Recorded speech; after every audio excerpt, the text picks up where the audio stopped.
하나님의 절대주권, 오늘 두 번째로 말씀을 같이 나누고자 합니다.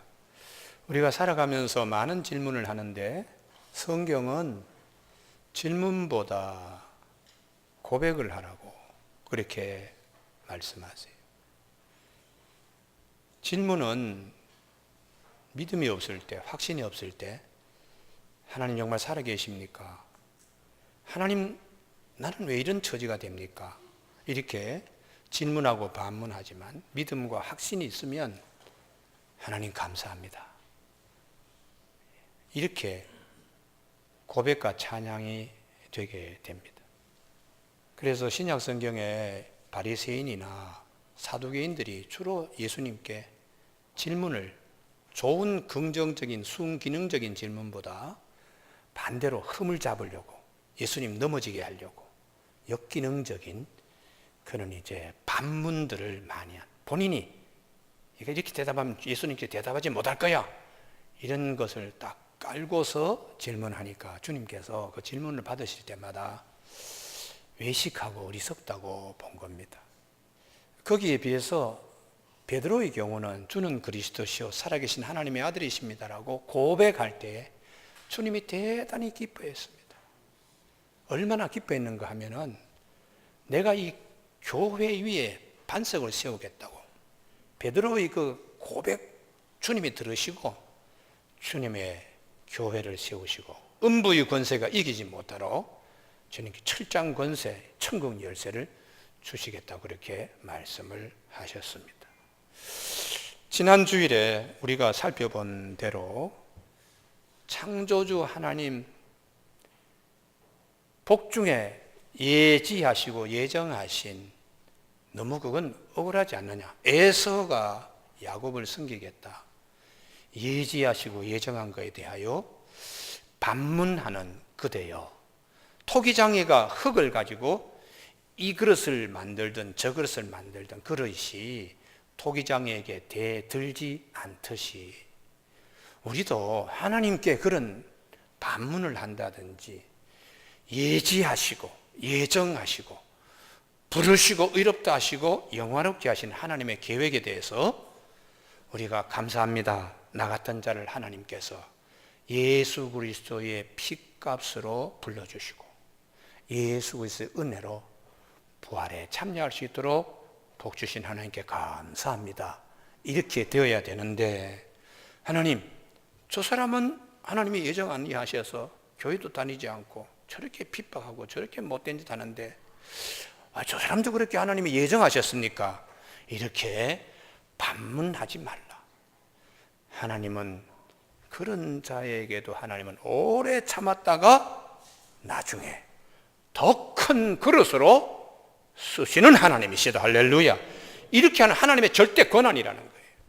이렇게 하시든 저렇게 하시든지 하나님의 절대 권한이라는 것입니다. 그래서 우리가 아무리 어려워도 하나님, 나 같은 자를 하나님께서 창조하시고 아버지라 부를 수 있는 권한 주신 것을 감사합니다. 이런 찬양과 고백이 풍성하길 바랍니다. 예전에 제가 대학에 오기 전에 문화예술진흥원이라고 주로 이제 문화예술인들을 국가에서 이제 이렇게 관리하는 그런 기관에 제가 있었는데요. 그때 이 문예진흥지라고 하는 잡지를 저희가 출간할 때가 있어요. 매달 한 권씩요 해가지고는 문화예술인들한테 다 나눠주는 거예요. 국가 정책을 뭐 할 때인데 그때 그 잡지에 권두시를 누구에게 부탁했는가 하면 구상이라고 하는 유명한 시인이 있습니다. 이제 그분에게 부탁을 해서 한 2달 전에 부탁을 해가지고 이제 받으러 갔는데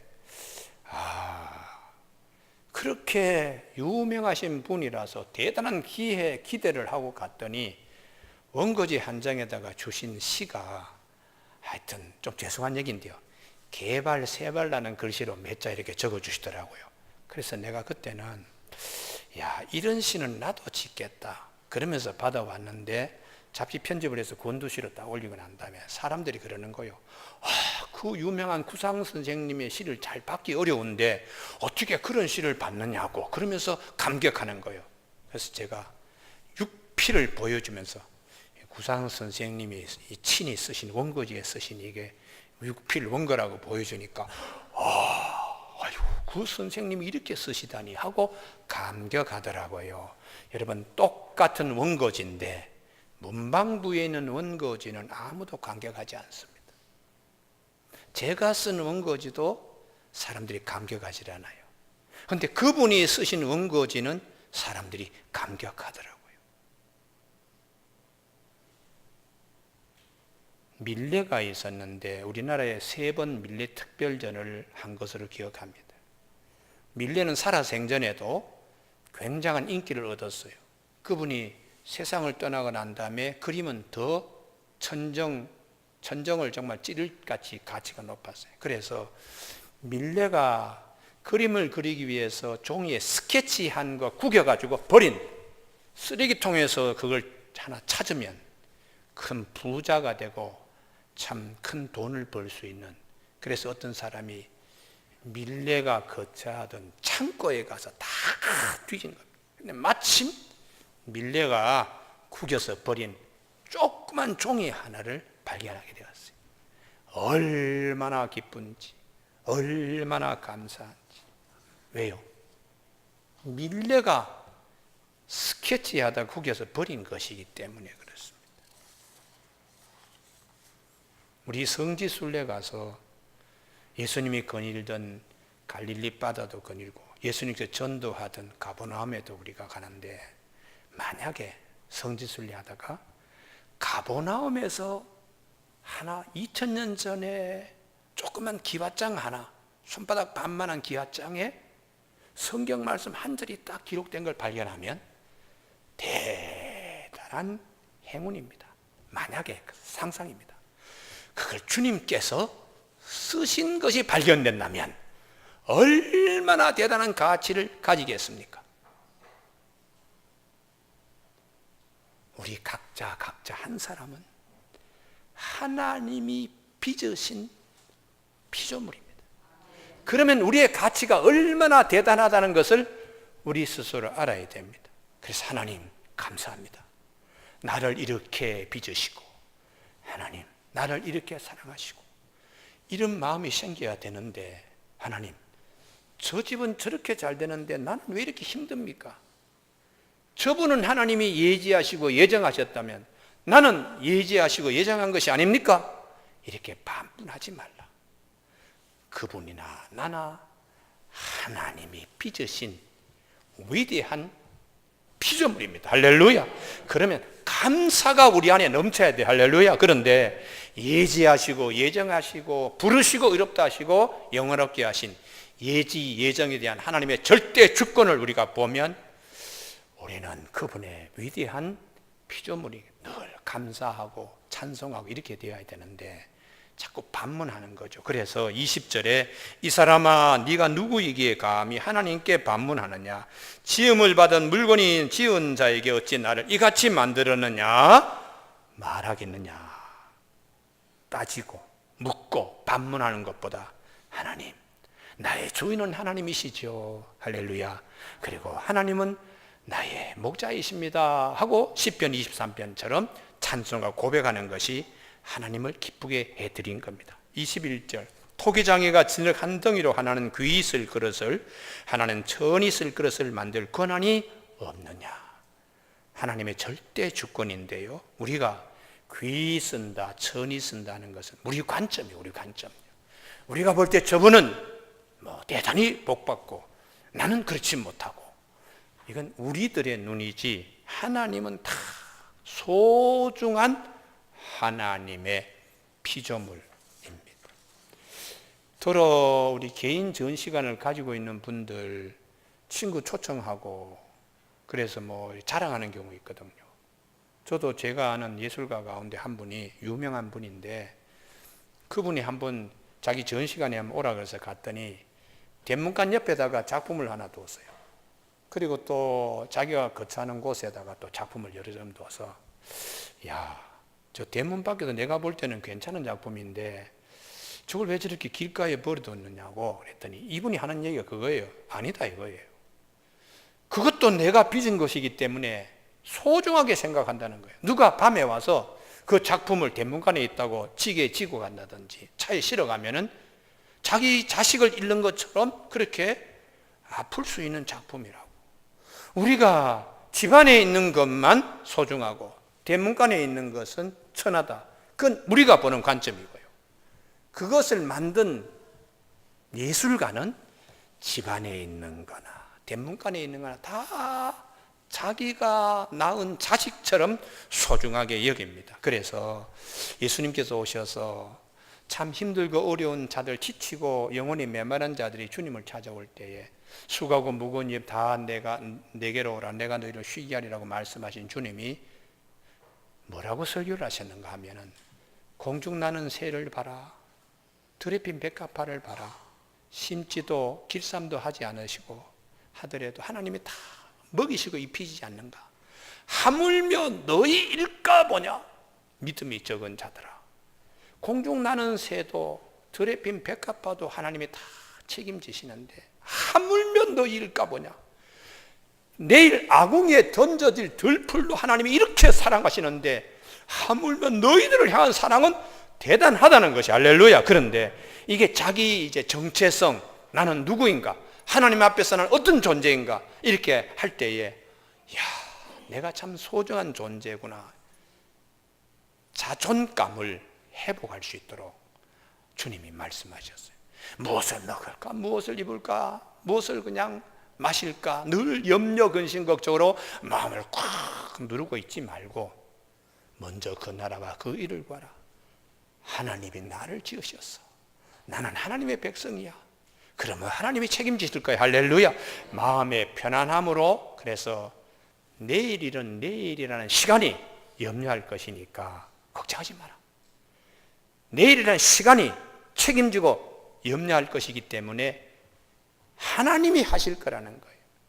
그런데도 우리는 내일 일을 오늘 미리 당겨와서 걱정한다는 거예요. 그래서 주님께서 하나님 앞에서 우리가 얼마나 소중한 존재인지를 깨닫게 그렇게 말씀하셨습니다. 교우 여러분, 오늘은 하나님의 절대 주권에 예지하시고 예정하시고 다음에 부르시고 하는 것입니다. 하나님의 부르심도 절대적인 주권입니다. 그래서 22절에 만일 하나님이 그의 진노를 보이시고 그의 능력을 알게 하고자 하사 멸하시기로 준비된 진로의 그릇을 오래 참으심으로 관영하시고 또한 영광 받기로 예비하신 바 국률의 그릇에 대하여 그 영광의 풍성함을 알게 하고자 하셨을지라도 무슨 말을 하리요?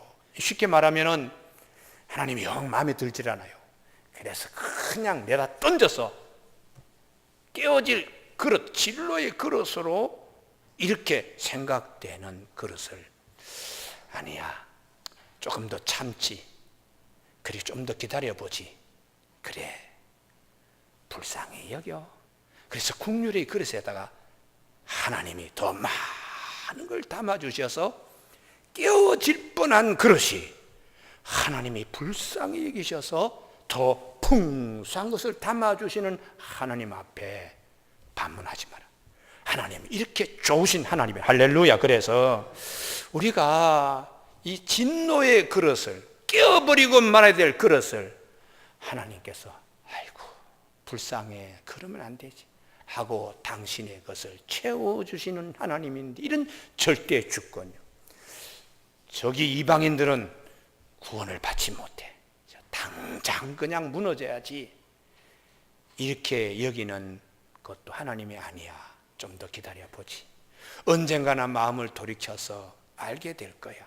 그러시면서 어느 순간에 아이고 모르니까 그렇지 하고 사랑을 하나님이 듬뿍 부어주시는 것도 하나님의 절대 주권입니다. 그래서 구약 성경 요나서를 보면은 요나가 니느웨 도성이 당장 무너질 것을 그는 예견합니다. 하나님의 음성을 듣고 니느웨 도성이 이게 3일 후에는 그냥 없어질 거라고 이렇게 했는데, 하나님께서 왕으로부터 시작하여 가축 이르기까지 다 회개하고 제위에 앉은 걸 보고 하나님이 마음을 돌이키셔서 니느웨 도성을 진로의 그릇을 국률의 그릇으로 불쌍히 여기셔서 심판을 내리질 않아요. 그러면 요나가 하나님 정말 사랑이 많으시네요 하고 찬송하고 고백해야 나의 하나님은 사랑의 하나님이시라 그렇게 찬송하고 고백해야 되는데 요나가 그랬어요. 하나님, 제가 망해야 될 조성입니다. 진노의 그릇으로 껴버려야 됩니다. 그러고는 이 니느웨 도성이 하나님께 심판하시기를 보기 위하여 성 밖에서 뜨거운 태양볕 곁에서 안 되기를 바라는 거지요. 그때에 하나님이 뜨거운 태양볕 밑에서 땀을 뻘뻘 흘리고 있는 요나를 위해서 박넝굴 하나, 이전 성경 아주까리인데요, 그게 박넝굴 하나를 심어가지고 쭉 순이 속성 재배가 되도록 해서 하루 만에 그냥 큰 차양 양산처럼 잎이 넓게 이렇게 펼치도록 이렇게 해주니까 요나가 아주 시원해가지고 아이고 그늘이 좋아. 그런 박넝굴 하나님이 다음날 벌레를 보내가지고 줄기를 갉아 먹게 해서 이 박넝굴, 큰 양산 모양의 잎을 가진 박넝굴이 갑자기 주저앉으면서 뜨거운 열풍에 그냥 갑자기 시들어버려요. 그랬더니 요나가 땀을 흘리면서 불평하는 거예요. 박넝굴이 어제는 좋았는데 오늘은 이렇게 되었다고 할 때 하나님이 음성 들려줘요. 네가 심지도 아니하는 박넝굴 때문에 네가 이렇게 불평하다니, 네가 심지도 않는 박넝굴을 이렇게 아까워하다니, 나는 네가 망하기를 원하는 니느웨 도성, 진노의 그릇으로 하나님이 탁 깨지기를 원하는 그런 니느웨 도성을 국률의 그릇으로 불쌍히 여겨서 아니지, 그렇게 하면 안 되지. 내 사랑을 듬뿍 이렇게 부어줘서 하나님 백성 되도록 하나님께서 그렇게 하실 계획을 요나에게 말합니다. 너는 박넝굴 하나 가지고 너 그러지, 저 성에는 앞뒤를 분간하지 못하는 12만 명이 있어. 내가 그들을 얼마나 사랑하는지 알겠냐 하고 여운을 남기는 것으로 요나서가 끝나고 있어요. 우리가 흔히 보면은 이런 생각하지요. 하나님이 진노의 그릇을 불러내시는 것도, 국률의 그릇으로 만드는 것도 하나님의 절대 주권입니다. 할렐루야. 그래서 유대인만이 구원을 받는다, 이방인은 절대로 구원을 받지 못하고 하나님의 백성이 아니야, 이건 대단히 잘못된 것이. 그래서 호세아서를 통한 하나님은 우리 국수주의적인 하나님이 아니다. 이방인들도 우리와 똑같이 사랑하셔. 그래서 내 백성이 아니라고 하는 곳에, 아니라고 하는 곳에서 하나님이 내 백성을 불러내신다, 부르시고 하는, 예지하시고 예정하시고 부르시고 하는 거기에 하나님의 절대 주권을 말씀하시는 거예요. 유대인 가운데도 우리가 예수 그리스도의 피값으로 구원을 받을 수 있고, 그분이 오셔서 우리를 구원하신다, 다가오실 초림하실 예수님을, 메시아를 기대하는 자들은 믿음으로 남겨오는 씨라고 그렇게 말씀하시고 그들을 불러내시는 거예요. 그러니까 이방인이나 유대인이나 하나님의 부르심은 그분의 절대 주권입니다. 할렐루야. 그래서 우리가 부름받은 우리가 감사합니다 하고 찬송하고 고백해야지, 부름받은 우리가 비교하는 거예요. 하나님 정말 나를 부르신 건 맞습니까? 불러주셨다면 저 사람보다 내가 더 잘 살아야 되지 않습니까? 이런 쓸데없는 반문을 하지 말라는 겁니다. 오늘 아침에 새벽 기도할 때 제가 그랬습니다. 솔로몬이 부귀영화를 누렸어요. 은을 돌같이 백향목을 들의 뽕나무처럼 여겼다. 그게 축복이 될까요? 성경은 절대 축복이 아니라고 말씀합니다. 왜 그런가? 그건 작은 축복이에요. 더 큰 축복을 솔로몬이 놓치고 있다는 겁니다. 그 더 큰 축복은 믿음의 복입니다. 할렐루야. 그래서 솔로몬이 1000번째 가지고 하나님께 나갈 때는 믿음으로 하나님께 나갔어요. 그래서 하나님이 그 믿음의 그릇에 부귀영화도 하나님이 주셨는데, 솔로몬이 나중에 그렇게 그냥 부귀영화를 누릴 때에 믿음을 잃어버렸어. 그러니까 하나님께서 나중에 솔로몬의 왕국을 찢어가지고 10개 지파를 북쪽에 여로보암에게 줘버린 거예요. 그러니까 우리가 부귀영화가 최고의 복으로 생각하면 안 됩니다. 최고의 복은 믿음의 복이 할렐루야. 그래서 극단의 경우에 누가복음 16장에 주님께서 말씀하십니다. 부잣집 문간에 거지 나사로 보라고. 부자가 야 축복받았네, 야 좋겠다. 하나님은 그렇게 보지 말라는 거예요. 부자의 집에 대문간에 누워있는 나사로 거지입니다. 이 나사로는 부자보다 더 큰 믿음의 복을 가지고 있어요. 그 어디 가서 확인하느냐? 죽고 난 다음에 부자는 지옥 가고 물질과 재물과 권세가 우리를 구원하는 게 아닙니다. 하나님, 어서 하나님 앞에 가야 되겠습니다. 나를 사랑하신 하나님을 나는 빨리 보고 싶습니다.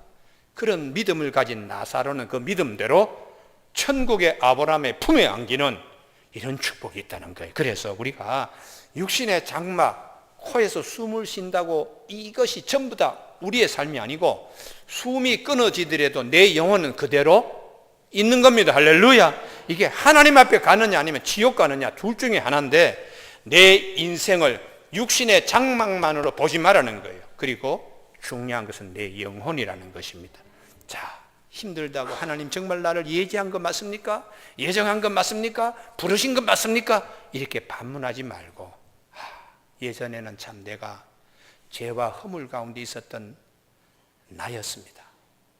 우리 조상님들 너무 그냥 우상에게 절하고 정화석도 놓고 나쁜 짓 할 때 그분의 허리 밑에서나 똑같이 어쩔 수 없이 그렇게 했는데 하나님이 나를 그 가운데서도 예지하시고 예정하시고 오늘 부르신 은혜를 감사합니다. 할렐루야. 그리고 믿음으로 하나님의 법정에서 의롭게 된 이 은혜를 내가 잊고 사니까 이후에 영화롭게 주님 때문에 부활에 참여하게 되고 주님 때문에 천국에 이르게 되는 이 영광을 하나님 주심을 감사합니다. 할렐루야. 이렇게 되어야 되는데 글쎄 하나님 부활이 정말 있나요? 천국이 정말 있나요? 이렇게 반문하면 안 된다는 것이 성경이 우리를 향하여 말씀하는 것입니다. 하나님은 진노의 그릇을 국률의 그릇으로 보시고 오래 참으시고 오래 참으셔서 더 좋은 것을 담아주시는 하나님. 대표적인 인물이 사도 바울이에요. 예전에 내가 정말 하나님 앞에서 못된 짓 했다. 얼마나 못된 짓 했는 디모데전서 1장 13절 내가 전에는 비방자요 박해자요 폭행자였으나 진로의 그릇이었죠. 도리어 국류를 입은 것은 내가 믿지 아니할 때 알지 못하고 행하였습니다. 나는 하나님의 교회를 박해하였으므로 사도라 칭함받기를 감당하지 못. 나의 나된 것은 하나님의 은혜로 된 것이다 라고 고린도전서 15장에서 말씀하십니다. 교우 여러분, 오늘 예배 시간 참석하는 우리 교우들에게 꼭 한 가지 부탁합니다. 하나님께 따지지 마십시오. 할렐루야. 따지기보다 하나님 좋은 일이 있을 줄로 믿습니다. 이렇게 감사하고 찬송 고백하는 자 되기를 바랍니다. 한 가지 제가 더 하고 설교 끝내겠습니다. 여호수아서의 가나안 정복사, 하나님의 거룩한 성전기, 거룩한 전쟁기인데 여호수아서에 한 가지 주목할 것이 여호수아 9장입니다. 여호수아 9장의 기브온 거민들이 이스라엘 민족 여리고 성도 소리쳐서 무너지게 하고 아이 성도 쓸어버리고 저 사람들이 건너올 때 요단강 물이 마르고 저분들하고 전쟁하면 우리는 여측 죽을 수밖에 없어. 그러니 우리가 거짓말로 속여야 되겠다 하고는 몇 사람을 리더를 아주 먼 곳에 온 것처럼 위장하는 거예요. 가죽 부대도 낡은 거, 신발도 다 떨어진 거, 떡도 빵 조각도 바짝 말라가지고 곰팡이가 그냥 시꺼멓게 낀 걸 들고서 우리가 이렇게 멀리서 왔습니다.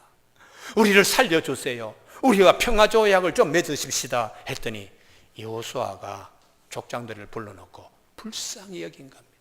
불쌍히 여겨가지고 이분들이 이렇게 멀리서 찾아와서 우리와 평화조약을 맺자 그러는데 우리가 받아들입시다. 그래서 평화조약을 맺고 난데 얼마 있다 보니까 가까운 마을에서 온 거예요. 가까운 마을에서 거짓말을 했잖아요. 그래서 백성들이 막 원망했습니다. 우리가 쏘갔다고 이렇게 우리가 쏘을 수 있느냐 했더니 여호수아가 우리가 하나님 앞에서 평화조약을 맺은 겁니다. 그러니 이분들을 진노의 그릇으로 할 수는 없습니다. 오히려 이분들에게 사랑을 베풀자고 해서 레위인들만이 하나님의 성막에서 일할 수 있는데 이 기본 거민들을 성막에서 나무 패고 물리 있는 자들로 귀한 그릇으로 쓰임 받도록 여호수아 9장에 여호수아가 했다는 거예요. 우리가 여호수아는 구원, 호세아, 예수 다 같은 뜻인데요. 구원은 우리의 죄에 대하여 질그릇같이 그냥 진노의 그릇으로 던져버리는 것이 아니고 그런 질그릇 같은 존재들을 불쌍히 여기어서 덮어주셔서 하나님의 거룩한 성소에 머물도록 나무 패며 일하더라도 거룩한 곳에 있도록 이렇게 은혜를 베풀어 주시는 하나님이세요. 내 자신을 바라보고 우리 사랑하는 가정을 바라보고 우리의 조국 강산을 바라보며 남북 관계를 보면서 진노의 그릇이 국률의 그릇으로 바뀌길 바랍니다. 할렐루야. 그리고 하나님이 더 크신 것을 그 국률의 그릇에 부어주시는 하나님의 사랑을 기대할 수 있기를 바랍니다. 사도 바울 주님께서 얼마나 귀한 인물로 하나님의 큰 사랑을 그 안에 집어넣어서 사도 바울이 신약 성경 절반을 썼습니다. 사도 바울을 통하여 에베소와 그리고 소아시아 지역과 유럽에 복음이 전달될 수 있도록 12 제자도 할 수 없는 일을 사도 바울이 하게 하나님은 진노의 그릇을 쓰셔서 불러내셔서 예지하시고 예정하시고 부르시고 의롭다 하시고 영원하게 하신 하나님, 사도 바울에게 얼마나 많은 일을 하나님 맡기셨습니까? 오늘 3부에 참석하는 우리 교우들에게 이 축복이 있기를 바랍니다. 기도하시겠습니다.